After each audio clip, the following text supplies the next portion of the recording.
Welcome to Revenge Return, where love is never simple, revenge is never accidental, and every story unfolds with secrets, betrayal, and emotional twists you won't see coming.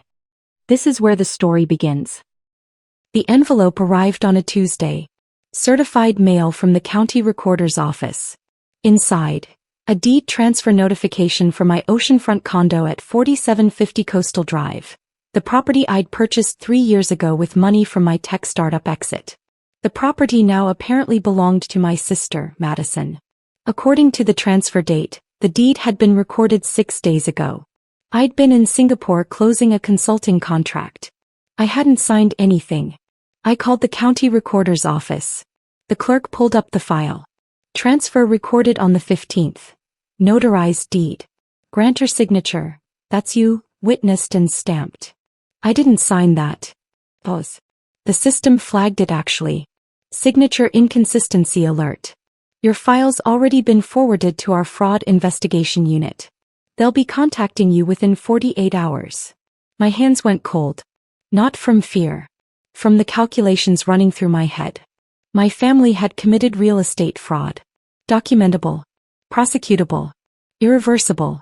I hung up and opened my safe. Inside, every property document for the condo. Original deed. Title insurance policy. Mortgage payoff statement from when I'd paid it in full last year. And my signature cards from 3 different banks. Samples I'd kept specifically because I'd watched my family operate for 32 years. The patterns were always the same. Take first. Justify later. Expect forgiveness because family. I photographed everything. Uploaded it to encrypted cloud storage. Then I called my attorney Marcus Chin. They forged your signature on a deed transfer? His tone sharpened. Don't contact them. Don't warn them. Let the system work. I want to know exactly what happens next. County fraud investigation interviews the notary. They'll verify whether they actually witnessed your signature or if they rubber-stamped a document. Either way, your family committed felony deed fraud. If the notary participated knowingly, that's a separate charge. You'll need to file a police report, provide your signature samples and cooperate with the investigation. Timeline. Investigation takes 2 to 4 weeks. Then it goes to the district attorney. If they prosecute, and they will with this much documentation, we're looking at arraignment within 60 days. I thanked him and sat with the information. My sister Madison was 29. She'd been planning a destination wedding in Turks and Caicos. $85,000 for 150 guests. My parents had been complaining about the cost for months. About how Madison deserved her dream wedding. About how I had more than enough, and should help family. I'd declined. Told them my money was mine. That I'd worked 90-hour weeks for 7 years building something from nothing. That family doesn't mean free bank account. They'd smiled. Nodded. Said they understood. Then they'd stolen my $740,000 condo to fund a wedding. The math was simple. Sell the condo or take a home equity line of credit using fraudulent ownership. Either way, wedding funded. And I'd probably never even notice because I traveled constantly for work, only using the condo 3 weeks a year. Except I had noticed. And the county recorder's fraud detection system had noticed too. The ghost ledger. I opened my laptop and created a spreadsheet. Title: The cost of being there. Item: Christmas 2019. Parents asked to borrow $15,000 for roof repair. Never repaid. Never mentioned again. Cost: $15,000 plus interest plus the word borrow, losing all meaning. Item: Madison's car down payment 2021. Just $8,000 to help your sister get reliable transportation. She drove it to Coachella 2 weeks later. Cost: $8,000 plus my definition of reliable. Item: Every family dinner where they discussed my money, my properties, my luck, as if I'd won a lottery instead of working myself into burnout. Cost: self-respect. Refund: unavailable. Item: Dad's investment opportunity in 2022. $25,000 for his friend's restaurant. Restaurant closed in 8 months. These things happen. Cost: $25,000 plus the realization that my bank account was their plan A, B, and C. Item: This moment. Realizing they didn't see a condo. They saw Madison's wedding venue. They didn't see fraud. They saw family helping family. They didn't see me. They never had. Cost, everything. Refund, not wanted. The spreadsheet showed $48,000 in documented requests over 4 years. The emotional accounting showed something that couldn't be calculated. The cumulative weight of being viewed as a resource, not a person. The origin story. I remember the exact moment I decided things would be different. I was 24. My startup had just been acquired for $3.2 million. My share after taxes and investor payouts was $890,000. I'd worked every day for 3 years. Survived on ramen. Slept under my desk. Built something real. I called my parents to share the news. My mother's first words, "That's wonderful, honey. So you'll be helping Madison with her student loans now." Not congratulations. Not pride. Not even curiosity about what I'd built. Just, "What can you give us?" That night I sat in my empty apartment and made a decision. I would build wealth. Real wealth. Protected wealth. The kind they couldn't touch, couldn't claim, couldn't redefine as family money. I bought the condo 6 months later. Put it in my name alone. Told no one the price. Let them think it was a small investment property. But they'd researched it anyway. Found the property records online. Calculated the value. And decided it was theirs to redistribute. The system works.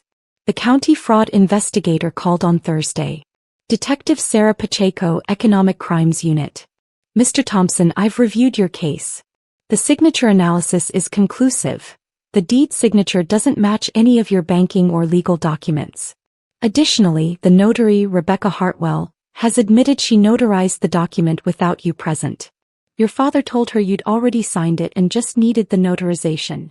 What happens to her? Notary license revoked. Possible criminal charges for fraudulent notarization.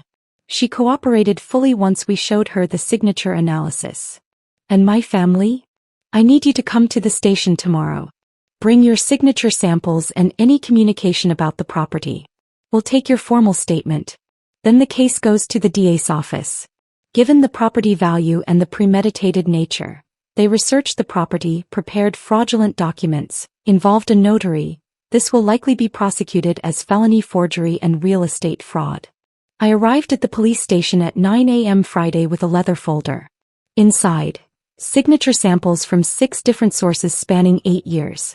Property documents. Text messages from my mother 3 months ago. Madison's wedding is in 6 months. We need to discuss family contributions. My response, I've already declined to contribute. Please respect that. Her reply, family doesn't work that way. Detective Pacheco reviewed everything. Her expression never changed, but I saw her jaw tighten when she read the text messages. They told you no. Then did it anyway. Yes. Have they contacted you since the deed was recorded? No. They don't know I know yet. She nodded. The DA will want that. The continuing concealment shows consciousness of guilt. The formal statement took 2 hours. Every question precise. Every answer documented. When I left, Detective Pacheco walked me to the door. Your family is going to be arrested within 2 weeks. They'll call you. They'll apologize. They'll beg you to drop charges. Can I? This is felony fraud. The state prosecutes. Your forgiveness doesn't enter into it. She paused. They stole a $740,000 asset using forged documents. That's not a family dispute. That's a crime. The revelation cascade. The call came 11 days later. Unknown number. I let it go to voicemail. My father's voice shaking. We need to talk. There's been a misunderstanding about the condo. The police came to the house. This has gotten out of hand. Call me immediately. I deleted it. 6 more calls that day. My mother. Madison. My aunt. Each progressively more panicked. Madison's message. They're saying we committed fraud. You know that's not what happened. We were helping you manage the property. This is a misunderstanding. Please call the police and explain. Helping me manage. The property I owned outright. Paid for in full. Had never asked for help with.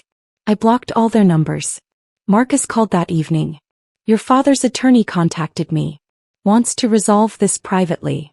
Offered to reverse the deed transfer and pay your legal fees.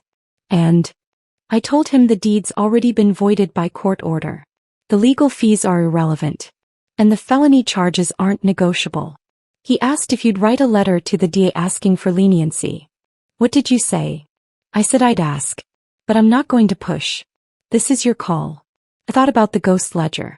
About being 24 and hearing "what can you give us?" instead of congratulations. About every time my money was discussed at family dinners like it was community property. About the text message, "Family doesn't work that way." No letter. The system can work without me interfering. The consequence cascade. The arraignment was 3 weeks later. I didn't attend. Marcus represented my interests as the victim. My father, charged with felony forgery, real estate fraud, and conspiracy. Bail, $50,000. My mother, charged with conspiracy and fraud. Bail, $50,000. Madison, charged with receiving stolen property and conspiracy. Bail, $25,000. Total bail, $125,000. They posted it using a bondsman, 10% cash required. $12,500 they didn't have. They borrowed it from my aunt who called me 18 times. I never answered. The preliminary hearing revealed more details. They'd planned it for 4 months. Researched how to forge deeds. Practiced my signature. Found a notary willing to cut corners. Listed the condo with a realtor who'd already found a buyer at $725,000. Enough to fund Madison's wedding plus give my parents $150,000 for helping coordinate everything. The buyer had been 2 days from closing when the fraud alert stopped everything. Marcus forwarded me the court documents. The prosecutor's case was airtight. My family's attorney was negotiating a plea deal. They're looking at 3 to 5 years if they go to trial, Marcus explained. Plea deal would probably be 18 months with restitution and probation. What restitution? Your legal fees. Property damage from the fraud on your title. Probably $35,000 total. I thought about that number. $35,000. Less than I'd given them voluntarily over 4 years. But this time it wasn't voluntary. It was court-ordered. Enforceable. The scorched earth ending. 6 months later the case concluded. Plea deal accepted. My father, 14 months county jail, 3 years probation, $15,000 restitution. My mother, 12 months county jail, 3 years probation, $12,000 restitution. Madison, 400 hours community service, 3 years probation, $8,000 restitution. The wedding was canceled. The venue deposits, lost. The guests, notified via mass email that Madison wrote from her court-mandated community service at a homeless shelter. I received the restitution payments monthly. $875.43. Automatically deposited. I donated every payment to a legal aid organization that helped fraud victims. I sold the condo 8 months later for $780,000. Bought a different property in a different state. Told no one the address. My family sent letters during their sentences. Long letters explaining their perspective. How they'd been trying to help. How I'd overreacted. How family should forgive. I returned every letter unopened. Returned to sender, stamped in red ink. The last letter came from Madison after her community service ended. The envelope was thin. Inside one sentence, "I hope you're happy now." I read it once. Then I did something I hadn't done in 2 years. I smiled. Because happiness wasn't the point. Freedom was. They taught me that family means shared resources. I taught them that resources have owners. And owners have rights. And rights have legal protections that don't care about blood. The condo was sold. The money was invested. The legal precedent was established. And the door was closed. Not with anger. Not with sadness. With something simpler and cleaner. Finality. They'd wanted to transfer property. Instead they'd transferred themselves out of my life permanently. The deed was recorded. The case was closed. The signature was mine. And this time it was real.